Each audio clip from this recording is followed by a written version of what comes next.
వార్త ఎలా ఉంటుంది, మన సాక్ష్యం ఎలా ఉంటుంది, ఆడ ఎలా ఉంటుంది దావీదు?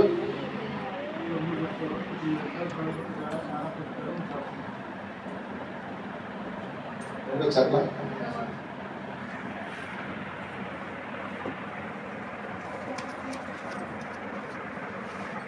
మాదిరికర జీవితము చెందుతుంది. అక్కడ మాత్రమే గాక ప్రతి స్థలమందును, అక్కడ మాత్రమే గాక ప్రతి స్థలమందును దేవుని ఎడల ఉన్న విశ్వాసము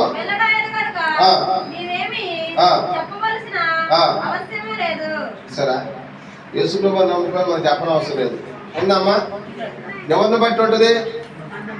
మన బట్టి, మన సాక్ష్యాన్ని బట్టే. అవునా కదమ్మా? ఇప్పుడు నీవే సరి లేకపోతే నీ కుటుంబంలో ఎన్నో సమస్యలు వస్తాయి. ఆ సమస్యల గురించి నేను పోయి చెప్తాను, నమ్ముతారా? నీ జీవితం బాగలేదు, యేసుప్రభువుని నమ్ముకొని మా జీవితం బాగైతే అంటారు. అవునా కదమ్మా? దేవుడు బాగు చేసే దేవుడా కాదా? నీవు దేవుని మాటకి, దేవుని వాక్యాలను లోబడక వ్యతిరేకిస్తూ దేవునికి విరోధంగా పాపం చేస్తూ నిలబడి దేవునికి అవమానమో వస్తున్నా. అదే నువ్వు పరిశుద్ధంగా పవిత్రంగా ఒక సాక్షిగా నిలబడితే నువ్వు చెప్పుకుంటే ఆటోమేటిక్ వారి దేవుని దగ్గరికి వస్తారా రమ్మా? నేను చెప్పనవసరంలే, వాళ్ళే ఎదుగులాడుకుంటూ దేవుని మందిరం వాడు ఉన్నావా? ఉన్నావా? రాజ్యం దొరుకుతారు. ఉన్నావా?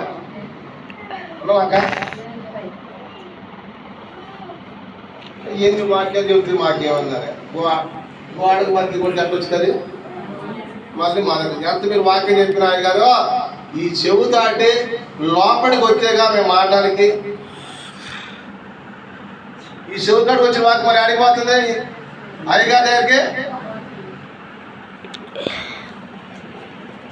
సాధారణంగా నువ్వు ఆత్మీయ మాకు ఆడుకో, మాట్లాడు, వ్యవహారం చేయి, ఆలోచన చేయి. వాక్యం నీకు ఏమొచ్చింది? వాక్యం నీకు దీవెన వచ్చింది, ఆశీర్వాదం వచ్చింది, స్వస్థత వచ్చింది, నెమ్మది వచ్చింది, విడుదల వచ్చింది. రాదమ్మా? నీ పాదములకు ఏం దీపం అన్నది? వాక్యమే నీ పాదములకు దీపము. నీ సమస్యలన్నిటికీ నువ్వు పోగొట్టే వాక్యమే ఉండాలి నీలో. ప్రతి సమస్యకి ఆ వాక్యము జ్ఞాపకం వచ్చినప్పుడు నువ్వు సరి చేసుకుని నీ జీవితము ముందుకు సాగింది. నీ జీవితం మాదిరికరంగా ఉంటుంది. దేవుని స్తోత్రం, హల్లెలూయా. ఉంటుందమ్మా? ఇన్ని సంవత్సరాలు చేర్చు ఎంత వాక్యం చెప్పినా ఏమి ఫలితమో ఉందండి? వాడ కూడా సున్నా ఫలితం ఉందా మనకి? ఏమన్నా వాక్యం విన్నా మీరు కూడా ఎటువంటి ఫలితమో ఎండిపోయిన జీవితంలాగా ఉన్న దేవుని స్తోత్రం, హల్లెలూయా.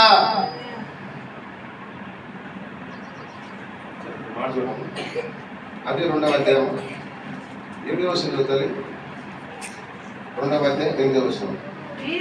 మీరు మాకు బహుప్రియులై ఉంటుంది కనుక మీ యందు విశేషాపేక్ష గలవారమై దేవుని సువార్తను మాత్రము గాక మా ప్రాణములు కూడా మీకు ఇచ్చుటకు సిద్ధము. ఎవరు సిద్ధపడేది? ఎవరు? సేవకుడట. నీకోసం ప్రాణం ఇవ్వడానికి కూడా సిద్ధం.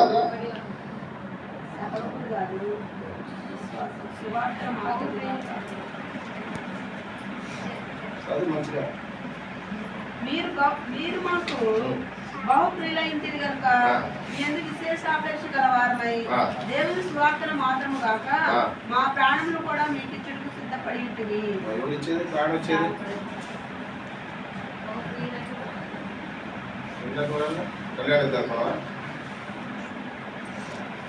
మీకోసం అంటే సువార్త ప్రకటించడమే కాక మా ప్రాణమును కూడా. లేరండి ఎంతమంది అపోస్తులు, ప్రవక్తలు, సువార్తలు ప్రాణబిడ్డలు లేరండి? ఎవరి కోసమా? భార్య బిడ్డ కోసమా? ఎవరి కోసమా? నీ కోసమే, మీ ఆత్మ రక్షణ కోసమే. ఇందాక అమ్మగారు చెప్పారు, ఒక పాస్టర్ గారు, నా భార్య, 2 బిడ్డలు. దేవుని స్తోత్రం, హల్లెలూయా. వాళ్ళకి ప్రాణం పెట్టాలి అవసరం ఉంది. మీలాగా జీవించవచ్చు, వాళ్ళు కూడా భార్య కూడా ప్రశాంతంగా బతకొచ్చుగా అన్నది ఆలోచన చేయాలి. దేవుడు ఏం చెప్పాడు? మీరు రక్షించబడాలంటే మీరు ప్రాణము మీరు పెడతారా? దేవునికి ప్రాణం పెడతారా మీరు? ఆ ఊర్లో వెళ్తే సువార్త పోతే ఆ దేశంలో ఉన్నట ఇగో పలానా ఊర్లో పలానా ఆయన దేవుని కోసం నిలబడడు, దేవుని కోసమే జీవిస్తున్నాడు. అతని దగ్గర పోయి అతను ఒక్కడ మాత్రం సైనికులందరూ పోయి ఆయన దగ్గర పోయి నిలబడి అక్కడ సిపిఎం పార్టీ అట, చైనా దేశాల్లో కొన్ని ఉంటాయి సిపిఎం తప్ప, వాళ్ళ పార్టీ తప్ప దేవుడిని నమ్మరు. ఈ దేవుడు లేనే లేనంటారు. వాళ్ళ పార్టీ వాళ్ళకి దేవుడు. ఆ పార్టీ కలిగిన వాడు వచ్చి ఇగో యేసు ప్రభువు నిజమైన దేవుడు కాదు, ఆయన ఉత్త దేవుడని చెప్పమని ఆయన నమ్మిన వాడు చెప్తాడు. అలాగా ఆయన యేసు ప్రభువు ధరించుకున్న సేవకుడు నా ప్రాణం పోయినా పర్లేదని ఏం చేశాడట, యేసు ప్రభు కోసము నిలబడ్డాడట. వాళ్ళు వచ్చారట, బాయిలో దింపారట. పిల్లలు ఏడుస్తున్నారు, నాన్న వాడు చంపివేస్తారు, నాన్న నువ్వు ఒప్పుకో, యేసు ప్రభు నిజమైన దేవుడు కాదని ఒప్పుకో అన్నా కానీ ఆయన సస్యం మీద అన్నాడు. దేవుని స్తోత్రం, హల్లెలూయా. వాళ్ళు ఎంత శోధించినా కానీ ఆయన ఎవరి మీద అనుకున్నాడు? సేవకుడు దేవుని మీద అనుకున్నాడు. నా ప్రాణం పైన, నా భార్య ప్రాణం పైన, నా బిడ్డల ప్రాణం పైన దేవుని స్తోత్రమని ఉన్నాడు. దేవుని స్తోత్రం, హల్లెలూయా. వాళ్ళు ఆ బిడ్డలందరూ మట్టిలో గమ్మేశారు. స్టెప్ ఉంటారు. చిన్నప్పుడు వాడు ఫస్ట్ ఏమైపోయాడు? మట్టిలో ఊడిపోయాడు. తర్వాత కొంచెం వాడు పెద్ద కొంటలుగా వాడు ప్రాణం మీద చూసిండు. ఆయన మనసు కరగల, రెండో వాడు మునిగిపోతాడు. వాడిని చూసిండు, ఆయన మనసు కరగల. భార్య అంటే హైట్ ఉంటుంది కదా, ఆమె కూడా మట్టితో కమ్మేశారు. అప్పుడు ఆయన మనసు కరగల. దేవుడే యేసు ప్రభువు నిజమైన దేవుడు ఎవరి పక్షం నిలబడ్డాడు? దేవుని పక్షమున నిలబడ్డాడు. చివరికి ఆయన చూస్తున్న నా ప్రాణం కూడా పోతున్నప్పుడు ఆయన మనసు మారల. ఆయన కూడా సజీవ దానము. నలుగురు చనిపోతే అక్కడ ఆ చుట్టుపక్కల చూస్తున్నారు అందరూ, వేల మంది ఉండొచ్చు. వాళ్ళందరూ ఏమైపోయారు? సాక్ష్యం ఉందా లేదండి? ప్రజల కోసం ప్రాణం పెట్టడం లేదా? ఎవరి కోసం ప్రాణం పెట్టాడు ఆయన? ప్రజల కోసం. అంటే దేవుని మాట నెరవేర్చడం కోసము ప్రాణము ఆయన ప్రాణం పెట్టి అందరూ చూసి సాక్షిగా దేవుని కోసము నిలబడ్డాడు. ప్రజల కోసము నిలబడలేదండి. ఆయన చనిపోబట్టి చూసి ప్రజలందరూ మారారు. దేవునికి ఏమొచ్చింది? చూసి వాళ్ళు ఈ దేవుడు నిజమైన దేవుడు. ఒకవేళ సువార్త చెప్పిన అంతమంది మారడం లేదు, కానీ ఆయన మా కుటుంబంతో చనిపోవడం వల్ల నిజమే వీరి దేవుడు నిజమైన దేవుడు అని వాళ్ళందరూ ఏం చేశారు? మారు మనసు పొందారు. దేవుని స్తోత్రం, హల్లెలూయా. చూసిన సేవకుడు అట సంఘం కోసమో బిడ్డల కోసం ఏం చేస్తారట? పెట్టలేదమ్మా ప్రాణం పెట్టారా? సేవకుడు అవసరం అంటారు ప్రాణం పెట్ట. సేవకుడు మీకోసం ప్రాణం పెడతాడు. ఎందుకు కదా? మీరు రక్షించబడాలని, మీరు పరలోక రాజ్యంలో దేవుడు కుడి పార్శ్వంలో కూర్చోవాలని, దేవుడు అప్పచెప్పిన పని చేయాలని, దేనికైనా తెగించి నిలబడతాడు. దేవుని స్తోత్రం, హల్లెలూయా. అవునా కదమ్మా? అవునా కళ్యాణి?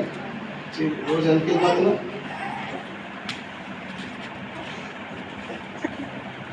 మంచి కూర్చో.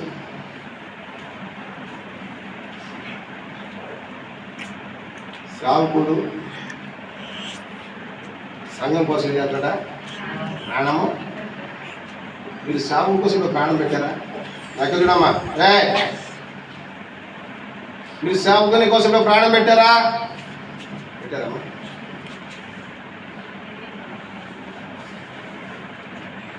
రాసిందా? సేవకుడు ప్రాణము. మీరు ఏనాడైనా సేవకుడు గురించి ఆలోచన చేశారా? అసలు సేవకుడు తింటా తినట్లేదా, ఏ స్థితిలో ఏ పరిస్థితిలో ఉన్నాడో మీరు ఆలోచన చేశారా? మాకెక్కడ తీరిపోయింది గారు. లేచిన కాంచి తలజరి 4 లేచి అన్నం వండి కూరలు వండి మిరపకాయ పాతకు పోవడం రావడం సరిపోతుంది, సంపాదించడమే సరిపోతుంది. కానీ సేవకుడు గురించి ఇప్పుడు ఆలోచన చేశారు మీరు? సేవకుడు మీకోసము దేవ రాత్రం ఏం చేస్తాడు? ప్రార్థన చేస్తాడు లేదండి? మీకు మంచిగా చెడుగా సేవకుడు ఏం చేస్తాడు? ప్రార్థన చేస్తాడు. మీ గాయమైన నొప్పైన బాధన ఇరుకైన ఇబ్బంది శ్రమైన దుఃఖమైన మీకోసము సేవకుడు కన్నీరు కాలుస్తాడు కడుపు కట్టుకొని. మీరు ఎప్పుడైనా సేవకుడి కోసం ఆలోచన చేశారా? సేవ గురించి మీరు ఎప్పుడు ఆలోచన కలిగి ఉన్నారా? మాకు అవసరమా? వాళ్ళు తింటే తిరిగిపోతాయా? వాళ్ళు పస్తుంటే ఎలాగుంటే మాకేంటి? మేము మాత్రమో మంచిగానే మాట్లాడమ్మా. నోరు ఇప్పుడు మాట్లాడండి. ఏమన్నా ఆలోచిస్తారా? సేవకుడు చెప్తున్నా లేదా, ఏ స్థితిలో ఏ పరిస్థితిలో ఉన్నాడని ఎప్పుడైనా అదే నీ ఇంట్లో నీ కుటుంబంలో ఒక్క రోజు ఒక పూట అన్నం తినపోతే ఎన్నిసార్లు బతిలాడి తిన్నదాకా నువ్వు వదిలిపెడతావా?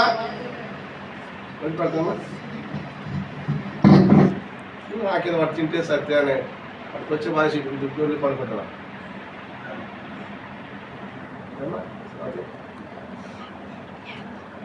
తింటే సస్తే నాకేందని బొచ్చడు పడేసి పడుకుంటావా? తినదా లేపుతా అన్నం తినకుండా పడుకుంటావా? పడుకుంటావమ్మా? ఎందుకని? అన్ని కడుపును పుట్టినాడు కాబట్టి నీకు బాధిస్తుంది కాబట్టి వాడు తిన్నదాకా నీకు ఆరాటము ఉంటుంది. అవునా కదమ్మా? తిన్న తర్వాత నీకు మనశ్శాంతి, అవునా కదా? మరి సాగు గురించి ఎప్పుడు నువ్వు ఆలోచన చేసావా? సాగు కూడా అన్ని విడిచిపెట్టి ఏదో ఊర్లో ఉండి ఈ ఊరు వచ్చి నీకోసం సమస్తం విడిచివేసి నీకోసం ప్రార్థన చేసినప్పుడు సాగు గురించి ఎప్పుడు ఆలోచన చేసావా? మంచి చెడు ఎప్పుడైనా ఆలోచన చేసావా? వాడు ఎలాగున్నారు, సేవకుడు సేవకులు పిల్లలు ఎలాగ ఉన్నారు, వాళ్ళ స్థితి ఎలా ఏనాడు ఆలోచన చేసావా? చేశారా? తీగ ఏ వాళ్ళు బాధిస్తా వాళ్ళు తింటే తినపోతే దేవుడు చెప్పిన ఆజ్ఞ మీరు పాటిస్తున్నారా? దేవుడి కోసం అర్పణ ఇస్తున్నారా? దేవుడు కట్టిన కట్టడం మీరు ఆచరిస్తున్నారా? చేస్తున్నారమ్మా? అయ్యగారికి ఇచ్చే ఇవాళ 15,000 వచ్చినారు సపోజ్ మిగతా మీకు ఆ దేవుడికి అంతే 15,000 వస్తే 1,500 ఇవ్వాలి. అయితే ఒక 4 నెలలు పోతే 8,000 అయితే 60,000 అయితే 60,000కి ఎంత ఇవ్వాల్సి ఉంటుంది? 6,000 అయ్యగారికి ఇచ్చే బదులు ఆడ వడ్డీకి ఇచ్చి ఎంత వస్తాయి సంవత్సరానికి? అంతే మీరు లెక్కలేసేది. మీరు రోజు 1000 రూపాయలు సంపాదిస్తారు. దేవునికి ఎవరు సొమ్మిస్తున్నారా? సేవకుని కోసం ప్రాణం పెడుతున్నాడు, అక్కడ రాసి ఉన్నది. నీవు సేవకుని కోసం ఏమి చేస్తున్నావు? వాక్యం సూటిగా మాట్లాడుతులేదండి. మాట్లాడేది దావీదు ఎందుకు వారికి ఎలా ఉండాలి? దాన్ని పాటించేవారిగా. మీకు అన్ని సమస్యలన్నిటికీ డబ్బు వస్తుంది, కానీ దేవునికి కూడా మరి డబ్బు ప్రతి నెల డ్వాక్రా కడతారు, ఇంకేదో తీసుకునే అన్ని కడతారు, అప్పులు కడతారు, ఏ వస్తువులు కొన్నా కడతారు, అన్నిటికీ సమకూర్తి. కానీ దేవునికి వచ్చే సమయంలో మీకు డబ్బు ఏది ఉండదు. అయ్యా మాకి వెళ్ళట్లేదయ్యా, ఈ సమస్యలు దేవుడు తీర్చడం లేదండి. మీకు ఆరోగ్యం ఇవ్వబట్టాక మీరు పని చేసుకోగలిగేది. మీకోసం రాత్రి పౌరులు సేవకులు ప్రార్థన చేస్తారా లేదా? ఎలా ఉండాలి మీరు? అప్పుడు మీ హృదయం ఏమైపోయినాయి? బండబారిపోయినాయి.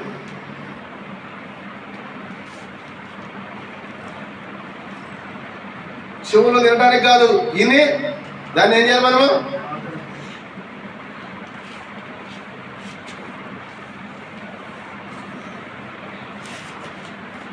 మనం ఎప్పుడైతే వాక్యం నేర్చుకుంటామో దాన్ని చేసేవారుగా. నీకోసం సేవకుడు ప్రాణమే పెడుతుంటే నువ్వు సేవకు గురించి ఇప్పుడు ఆలోచన చేస్తున్నావు తల్లి. నీకు ఎలాగ సమస్య ఉంటుందో అతను కూడా ఉంటుందిగా. నీకు ఏ స్థితి పరిస్థితి ఉంటుందో అతను కూడా ఉంటుంది కదా. ఏ నాడైనా ఊరు విడిచి నా ఊరు వచ్చి నా కోసము ప్రార్థన చేస్తున్నా సేవకుడని ఏ నాడైనా ఆలోచన చేసావా? ఎప్పుడున్నామా? ఏం చెప్పినాను?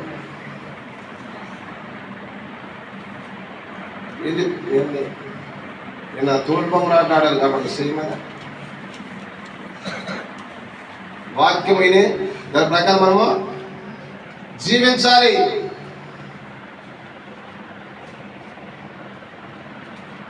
దేవుని వాక్యము మీకు వెల్లడవుతుంటేనే వెలుగు కలగాలి. కానీ వెలుగులో ఉండాల్సిన బిడ్డలు మీరు ఎలా ఉన్నారు? చీకటిలో సంచరిస్తారు. ఇంకా రోజు చెప్తున్నానులే, వింటున్నామని అనుకుంటున్నారేమో. ఏ రోజు ఏ దినమో ఏ వాక్యమో దేవుడు మాట్లాడింది ఎవరికో. ఈ రోజు నీకు అవసరం కానీ ఈ వాక్యం అందిస్తున్నాడు దేవుడు. నువ్వు వినేదానిలా గ్రహించేవాడిలాగా ఉండాలి, ఆటలాడేవారిగా ఉండాలి, ఉండకూడదు. అలక్ష్యం నిర్లక్ష్యం ఉండకూడదు దేవుని సన్నిధిలో.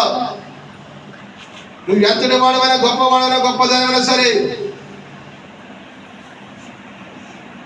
నువ్వు ఎప్పుడైతే దేవుని నిర్లక్ష్యం చేస్తావో, దేవుని వాక్యం నిర్లక్ష్యం చేస్తావో, దేవుడు కూడా నిన్ను నిర్లక్ష్యము చేస్తాడు. జాగ్రత్త.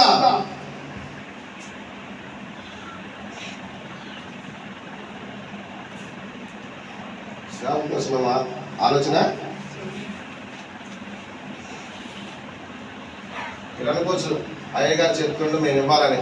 నువ్వు ఇచ్చిన దేవుని స్తోత్రమా దేవుడు పోషిస్తలేదండి. పిలిచిన వాడు నమ్మదగిన వాడైనా, నీకు కొద్దిగొట్టదేవు కానీ పిలిచిన దేవుడు మాటని లోబడి నీ ఈ సన్నిధిలో స్థలపడి ప్రార్థన చేసిన సేవకు కొద్దిగొట్టదా? ఉండదు. నువ్వు దేవుడికి ఇస్తేనే నువ్వు ఆశ్రయించబడతావు. నాకు ఇచ్చి నువ్వు శోధించుమా అన్నాడు కదమ్మా. నువ్వు మొదలు నాకు ఇచ్చి నువ్వు శోధించు, అప్పుడు నీకు దీవించబడతావు. దేవుని స్తోత్రం. హల్లెలూయా. మీరు అనుకోవచ్చు, అయ్యగారికి దీవం వచ్చింది. ఫోన్ అట్లా అమ్మగారు బాధపడింది.